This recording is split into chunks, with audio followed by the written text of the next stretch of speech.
Barrister Parvateesam 3వ భాగం. మొన్నను మా హైస్కూల్లో నాతోనూ నా వెనుకనూ చదువుకున్న విద్యార్థుల ఎదుట, నాకు విద్య నేర్పిన ఉపాధ్యాయుల ఎదుటనూ నిలబడి మాట్లాడ్డానికే గజగజలాడిపోయి, ఏదో నాకు తోచిన కబుర్లు కొన్ని చెప్పి బయటపడ్డాను.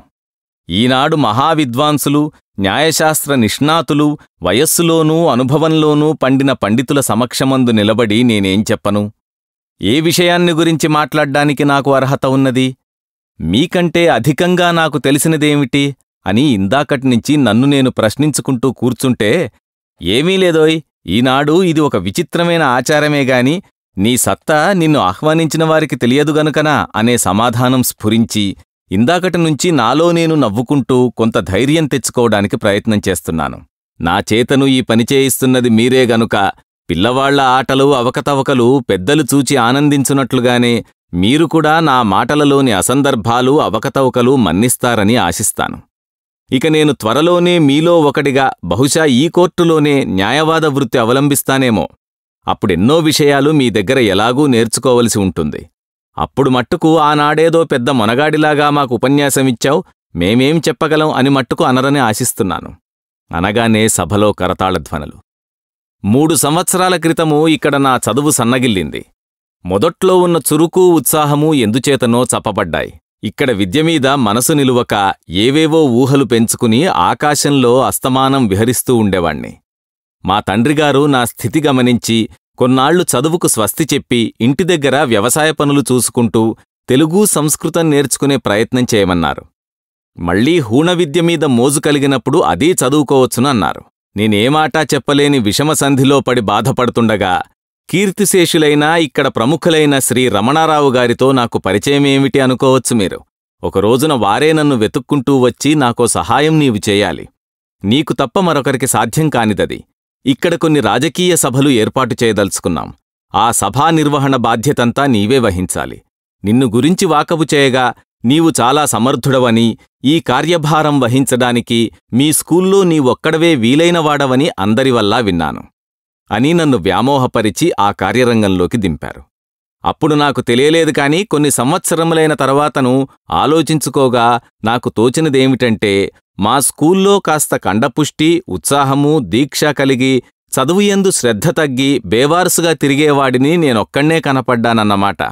ఏమైతేనేమి కాని వారి శిష్యుడిగా చేరి సభలు సమావేశాలు ఏర్పాటు చేయడమే కాక వారి వలన అనేక విషయములు తెలుసుకుని వారిచ్చిన వివిధ విషయములకు సంబంధించిన పుస్తకములెన్నో చదివి స్కూలులో నేర్వనివి నేర్చుకునుటకు సాధ్యము కానివి అనేక విషయములు తెలుసుకుని నా తోటి విద్యార్థుల కంటే చాలా విజ్ఞానవంతుడను కాగలిగాను అని చెప్పడానికి ఎంతో గర్విస్తున్నాను. నన్నింక ఇక్కడ స్కూల్లో చేరవద్దని, విదేశములకు వెళ్లమని, అక్కడ బ్యారిస్టర్ చదవమని ప్రోత్సహించిన వారు వారే. వారి సలహాను అనుసరించి నేను దేశాంతరములకు వెళ్లి విద్యనభ్యసించి అక్కడ పరీక్షల్లో ఉత్తీర్ణుడనై వచ్చిన వెంటనే వారి దర్శనము చేసుకుని వారి ఆశీస్సులు పొందుదామనుకుంటే వారు దివంగతులైనారన్న విషాద వార్త తెలిసి ఎంతో బాధపడ్డాను. ఈనాడు వారిక్కడ లేకపోవడం నాకెంతో వెలితిగా ఉన్నది. అయినా వారికంటే వయోవృద్ధులు, విజ్ఞానవేత్తలు, న్యాయమూర్తులు అయిన మన సభాధ్యక్షులను చూడగానే నా పిరికితనం పరారీకాగా కొంత ధైర్యం తెచ్చుకున్నాను. వారి ఎదుట నేను పసివాడను, నా లోపములను వారు సంతోషముతో మన్నించగలరు అనే ధైర్యం కలిగింది. ఇక ముందు ఏమి చెప్పవలనో తోచక ఇంతసేపూ నేను శాఖాచంక్రమణము చేస్తున్న సంగతి మీరు గ్రహించే ఉంటారు. నేనెప్పుడూ నరసాపురం పొలిమేర దాటనివాడను. బండి, పడవ తప్ప మరొక రకమైన ప్రయాణ సాధనములను ఎరుగనివాడను. ధూమశకటాన్నైనా ఎప్పుడూ చూడనివాడను. సాహసించి విదేశయాత్రకు బయల్దేరినానంటే అదే చాలా హాస్యాస్పదమైన, హాస్యజనకమైన విషయమని నేను వేరే చెప్పనక్కర్లేదు. పట్టణాలలోనూ అందులోనూ విదేశాల్లోనూ నాగరికత ఎలా పెరిగిందో, జీవితం సౌఖ్యవంతం చేసుకోవడానికి ఎన్నెన్ని ఉపాయాలు, సాధనాలు విజ్ఞానవేత్తలు కనిపెట్టి ప్రజానీకానికి అందించగలిగారో నేనెన్నడూ ఊహించికూడా ఎరగను. అంతటి అజ్ఞానతిమిరంలో పెరిగినవాడిని ఇలా బరితెగించి విదేశాలకు బయల్దేరడం సాహసమంటారా కాదా? బయల్దేరిన తర్వాతను నాకనుక్షణం కలిగిన అనుభవాలు, నేను చూచిన విశేషాలు అన్నీ ఒకటొకటే మీకు వర్ణించి చెప్పుకురావాలనంటే చాలా కాలం పడుతుంది. అది నా వలన అయ్యే పనికూడా కాదని నాకు నమ్మకం. అందుచేతను సూచనప్రాయంగా ఏవో 2 మాటలు మనవి చేసి మిమ్ములను విసిగించకుండానే విరమిస్తాను. అనేకమంది జనాన్ని ఏకకాలమందు కొన్ని వందల మైళ్లు దివారాత్ర భేదము లేకుండా జాగ్రత్తగా తీసుకువెళ్లగలిగిన మొదటి ప్రయాణ యాంత్రిక సాధనము రైలుబండి. మీలో చాలామంది దాన్ని చూచి ఉంటారు, ప్రయాణం చేసి ఉంటారు. నాకటువంటి అనుభవం లేక ఆనాడు నిడదవోలులో పడ్డ పాట్లు, టిక్కెట్లు కొనేటప్పుడు, రైలు ఎక్కేటప్పుడు, కూర్చున్న తరువాత నే పడిన పాట్లు ఇన్నీ అన్నీ అని చెప్పనలవి కాదు. కాని ఆ ఒక్కరాత్రి ప్రయాణించి మద్రాసు చేరేటప్పటికీ నాకెన్నో నూతనాంశాలు అవగాహనలోకి వచ్చి అప్రయత్నంగా నాలో విజ్ఞానము, నాగరికత పెరిగినట్టుగా భావన కలిగింది.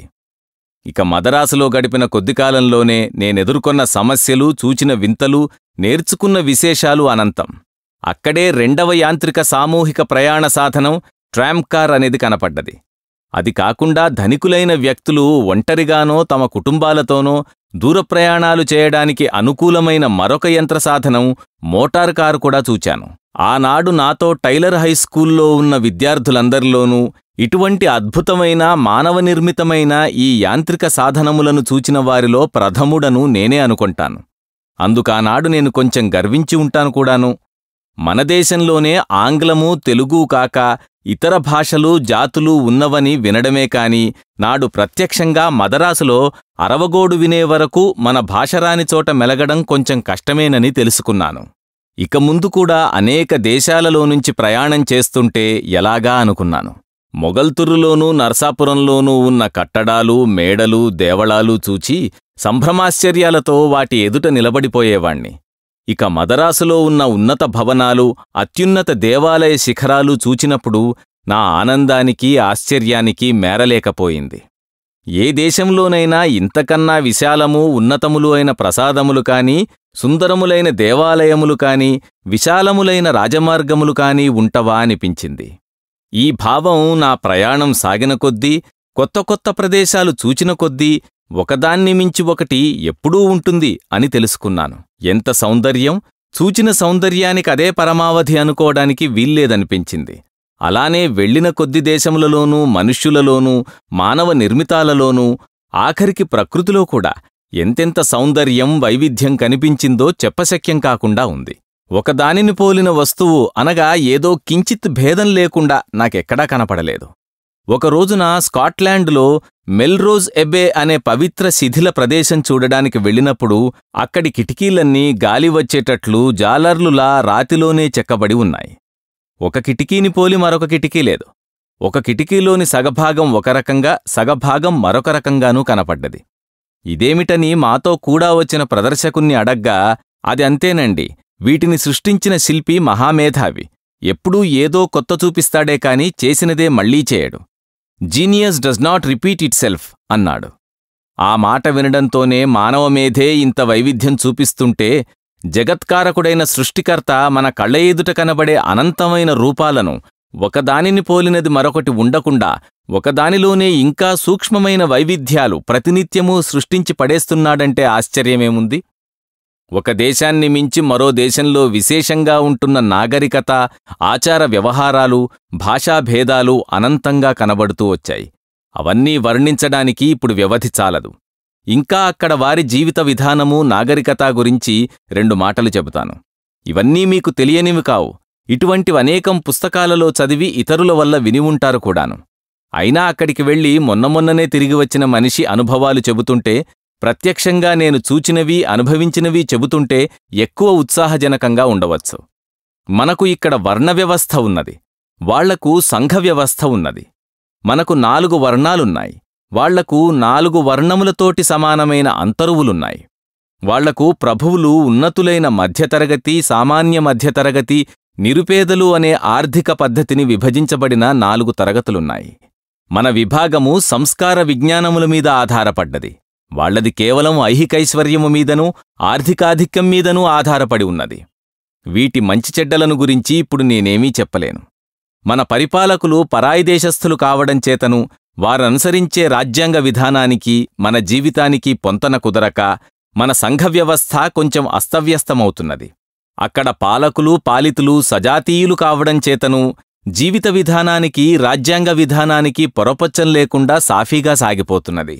ఆ దేశం చూడగానే ఇది నాగరికత పెంచుకున్న దేశమని తెలుస్తుంది. అక్కడి మనుషులు పద్ధతులు చూస్తుంటే జీవితానికి నాగరికతకు ఎంత సన్నిహితమో కూడా తెలుస్తుంది. ఎక్కడికి వెళ్ళినా ప్రప్రథమంగా నన్నాకర్షించింది అక్కడ తీర్చిదిద్దినట్లున్న వీధులు, కట్టడాలు, వాటి తీరుతెన్నులు, అక్కడ పరిశుభ్రతను, తరువాతను అక్కడ సంచరించే మనుష్యులు. రహదారిమీద పోయే వాహనాలు, పక్కను పథికులకు ఏర్పాటైన పేవ్మెంట్ల మీద నడిచే జనంలో ఒక క్రమం, ఒక పద్ధతి కనిపిస్తుంది. బళ్ళు వాటిష్టమొచ్చినట్టు పరుగులెత్తడానికి వీల్లేదు. ఎగువకు వెళ్లే బళ్ళన్నీ ఒకవైపు, దిగువకు వెళ్లే బళ్ళన్నీ ఒకవైపు. ఆ బళ్లకు అడ్డుగా ఎక్కడా పశువులు, గాడిదలు తదితర జంతువులుగాని, రాజకీయాలు, గృహఛిద్రాలు, కామకలాపాలు గురించి నిలబడి మాట్లాడుకునే జనసమూహంగానీ కనిపించదు. పేవ్మెంట్ల మీద నడిచే జనం కూడా క్రమపద్ధతినే నడవాలి. అడ్డదిడ్డముగా ఎవరూ నడవరు. 2-3 కలిసి నడిచేటప్పుడు వారి అడుగులు సమానంగా పడుతుంటాయి. రోడ్డుమీద ఎక్కడా ఏ విధమైన చెత్తా చెదారము, ఉమ్ములు, ఉచ్చలు వగైరా ఏమీ ఉండవు. ఇది పట్టణాలలోనే కాకుండా ఎంత చిన్న పల్లెటూరు వెళ్లినా ఈ పద్ధతులే అక్కడా ఆచరణలో ఉంటాయి. అనగా అక్కడ పల్లెలు కూడా పట్టణములలాగానే ఉంటాయి. మన దేశంలో అది విరుద్ధం. అక్కడి జనాభాకి సౌందర్యకాంక్ష ఎక్కువ. వారి జీవితంలో అదొక భాగమేమో అనిపిస్తుంది. సత్యం, శివం, సుందరం అన్నారు మన పెద్దలు. శివం మాట శివుడికి తెలియాలిగాని సుందరం మట్టుకు పాశ్చాత్య జీవితంలో ఒక భాగమని ఒప్పుకోక తప్పదు.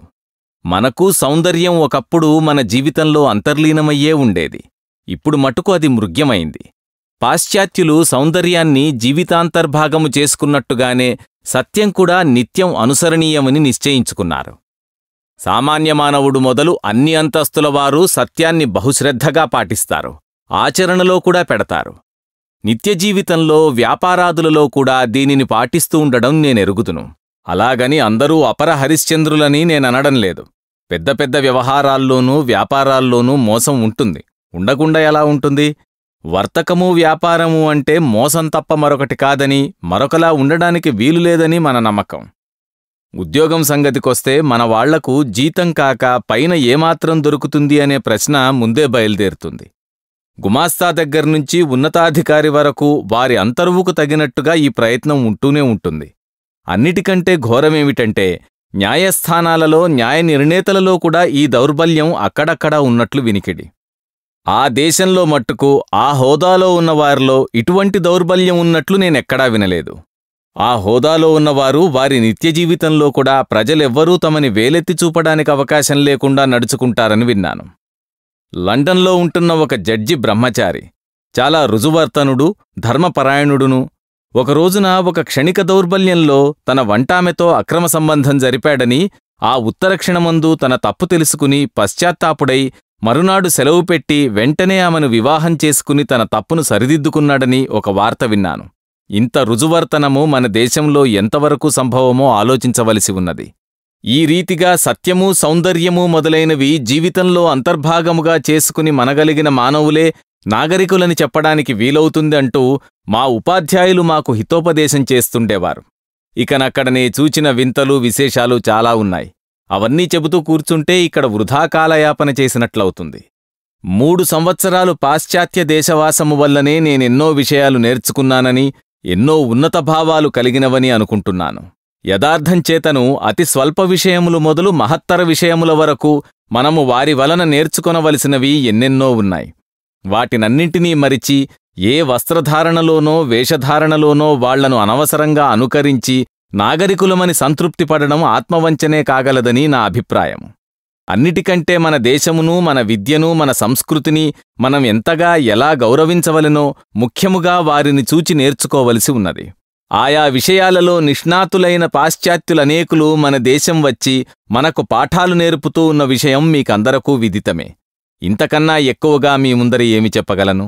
చెప్పిన దానిలో ఉన్న లోపములను మీరు మన్నిస్తారని ఆశిస్తూ మీరింత శ్రద్ధగా, ఓపికగా నా నిస్సారమైన ఉపన్యాసమును విన్నందుకు మీకనేక కృతజ్ఞతాభివందనములతో విరమిస్తున్నాను. వందే మాతరం అని ఒక నమస్కారంతో సభికుల హర్షధ్వానాల మధ్య నేనేదో ఘనకార్యం సాధించాననుకుంటూ నా కుర్చీలో చతికిలబడ్డాను. సభలో చప్పట్లు సద్దుమణగగానే సభాధ్యక్షుల వారు లేచి సభికుల తరఫున నా గంభీరోపన్యాసమునకు వారి హర్షామోదములు, ఆశీస్సులు అందజేస్తూ వారు ఉపన్యాసం ముగించారు. బ్యారిస్టర్ పార్వతీశం. రచన కీర్తిశేషులు మొక్కపాటి నరసింహశాస్త్రి. గాత్రధారణ మిమిక్రీ జనార్దన్. సమర్పణ ఎడవల్లి అసోసియేట్స్. నిర్వహణ Arila studios. Audio engineer Santosh Vadnala. Studio sound city Hyderabad.